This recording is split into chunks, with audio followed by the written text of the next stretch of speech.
మన national bird peacock అని అందరికీ తెలుసు. దీన్ని 1963లో నేషనల్ బర్డ్గా ఎంపిక చేశారు. ఆ టైంలో దీనికి కాంపిటేటెడ్గా వేరొక బర్డ్ కూడా నిలబడింది. కానీ ఆ బర్డ్ కేవలం దాని పేరు వల్ల అది మన నేషనల్ బర్డ్ కాలేకపోయింది. ఆ బర్డ్ పేరు ద గ్రేట్ ఇండియన్ బస్టర్డ్. నిజానికి నెమలి చాలా అందమైనది. అది నేషనల్ బర్డ్ కావడానికి అన్ని అర్హతలు ఉన్నాయి. కానీ నేషనల్ బర్డ్ని ఎంపిక చేసే టైంలో గ్రేట్ ఇండియన్ బస్టర్డ్ అంతరించిపోతున్న సమయం అది.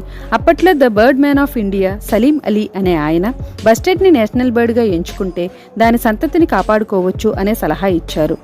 బట్ ఈ బర్డ్ దాని పేరు బస్టర్డ్ అని ఉండటం వల్ల అది నేషనల్ బర్డ్గా ఎంపిక కాలేకపోయింది. బస్టర్డ్ అనే పేరు వినడానికి అబ్యూజివ్ వర్డ్ బాస్టర్డ్ అని ఉండటం వల్ల ఇంటర్నేషనల్ కమ్యూనిటీ దీన్ని నేషనల్ బర్డ్గా రిజెక్ట్ చేసింది.